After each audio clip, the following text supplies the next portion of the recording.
Boa tarde, meu nome é Fernanda Bottari, eu sou mestranda do programa de pós-graduação em Psicologia da UFRJ e esse trabalho foi feito com coautoria da Epsignorine Gonçalves, que é professora do programa e minha orientadora.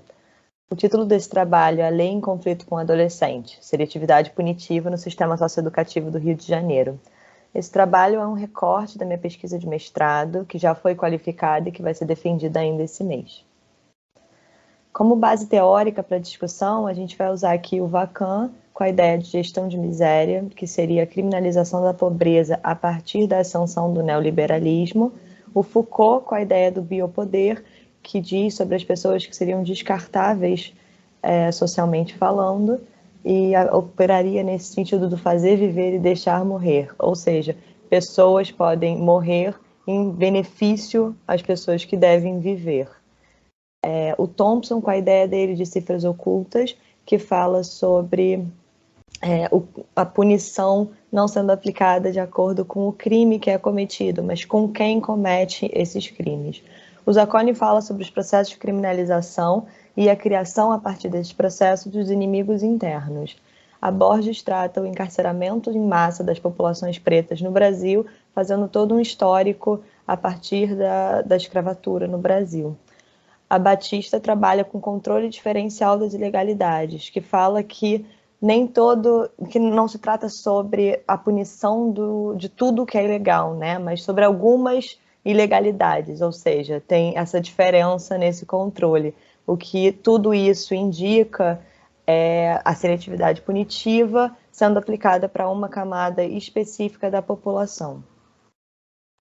Aqui a gente vai falar sobre ato infracional e medida socioeducativa, que estão previstas no Estatuto da Criança e Adolescente, de 1990, e que fala sobre o cometimento de ato infracional e a aplicação de medida socioeducativa para os adolescentes. Ato infracional são os atos análogos a crimes ou infrações penais cometidos por adolescentes, que não podem cometer crimes por se tratarem de adolescentes, e isso é previsto em lei. As medidas socioeducativas são 6, aí a gente colocou todas elas: advertência, obrigação de reparar o dano, prestação de serviço à comunidade, liberdade assistida, semi-liberdade e internação. Essa ordem é da mais leve à mais gravosa, sendo então a internação a mais gravosa de todas. Essas medidas têm uma dupla finalidade, que seria a responsabilização e a educação.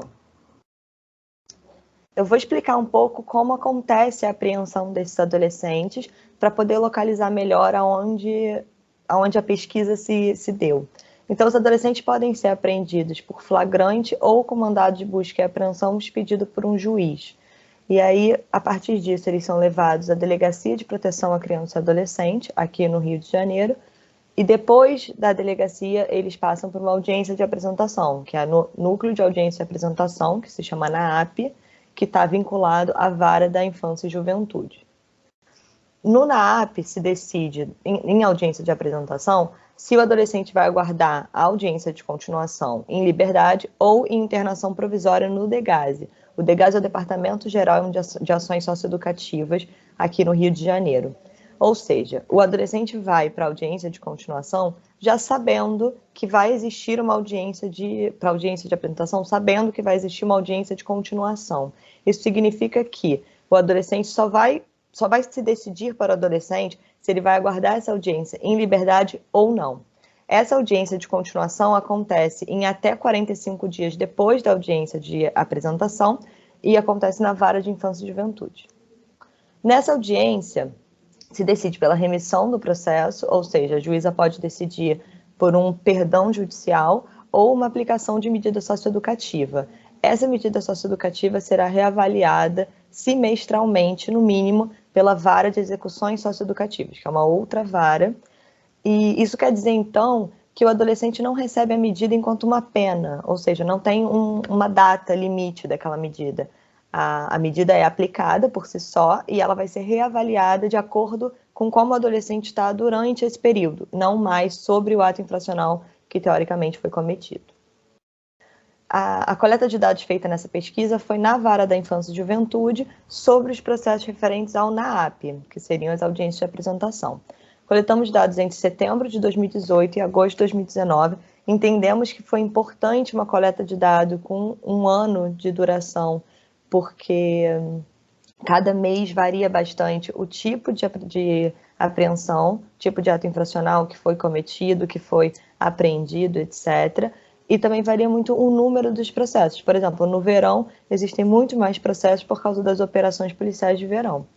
E a gente coletou dados sobre 401 processos referentes a 377 adolescentes. Ou seja, tem adolescentes nessa coleta que responderam a mais de um processo.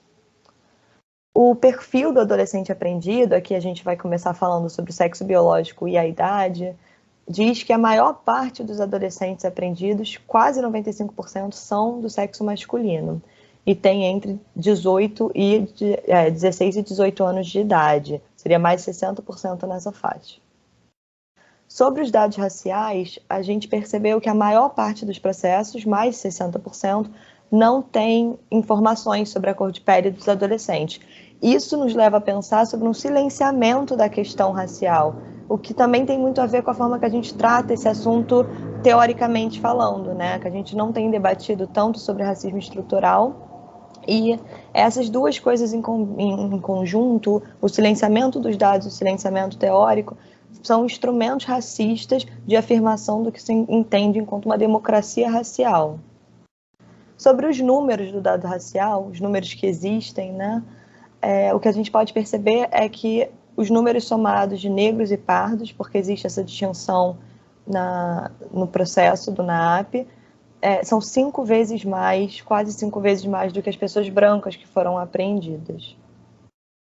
Sobre os dados de inserção social, a gente aqui pensando em escolaridade e atividade remunerada, a maior parte dos adolescentes não estava estudando no momento da apreensão, e na dissertação a gente fez uma análise sobre isso, tentando pensar na responsabilização estatal e social em cima da inserção escolar do adolescente, entendendo a escolaridade como um direito que não tem sido respeitado, e sobre o exercício da atividade remunerada, praticamente metade dos adolescentes dizem estar exercendo alguma atividade remunerada.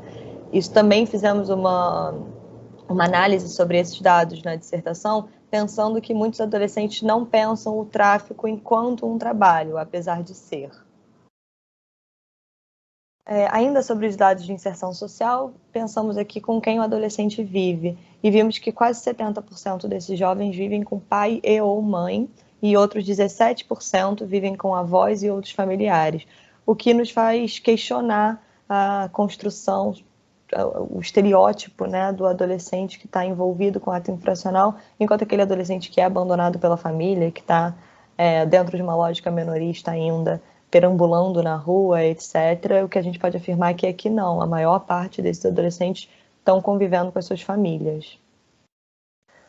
Pensando nas características dos processos que a gente estava estudando, a gente percebeu que o número de internações provisórias é muito alarmante, chegando a mais de 78% dos casos levados para o NAAP indo para a internação provisória, o que nos leva a pensar sobre a própria construção do NAAP, que seria para evitar as internações provisórias desnecessárias, e a própria lógica da excepcionalidade da internação.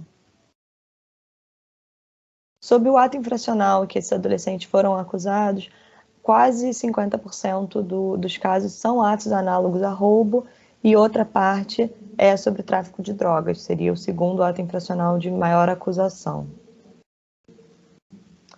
A reiteração do ato infracional aparece em praticamente metade dos casos. 48% dos adolescentes já haviam sido apreendidos e 48,5% estavam vivenciando a sua única passagem naquele momento. A gente colocou aqui essa pergunta em aspas, que é uma pergunta que é muito feita aos adolescentes, se essa é a sua primeira passagem. E a gente está aqui pensando também como qualificar isso como primeira e não única, insinua equivocadamente que haverão outras passagens, né? Então, em conclusão, retomando o título do trabalho, que seria a lei estando em conflito com o adolescente, a gente pode afirmar isso porque a própria concepção do que é crime, de quem é criminoso, se baseia, foi criada a partir de práticas racistas e eugenistas. E no caso específico dos adolescentes, a justiça para eles sempre foi uma parte muito sensível do sistema, porque apesar de exercer a seletividade e o punitivismo, faz isso com toda uma roupagem de tutela e protecionismo. Então, o que a gente pode afirmar aqui é que existe um recorte que é minorista, racista e elitista nessas apreensões, nessa aplicação de medidas provisórias, e que isso nos leva a falar que a gente pode sim afirmar que está existindo uma seletividade punitiva para esses adolescentes. Obrigada, boa tarde.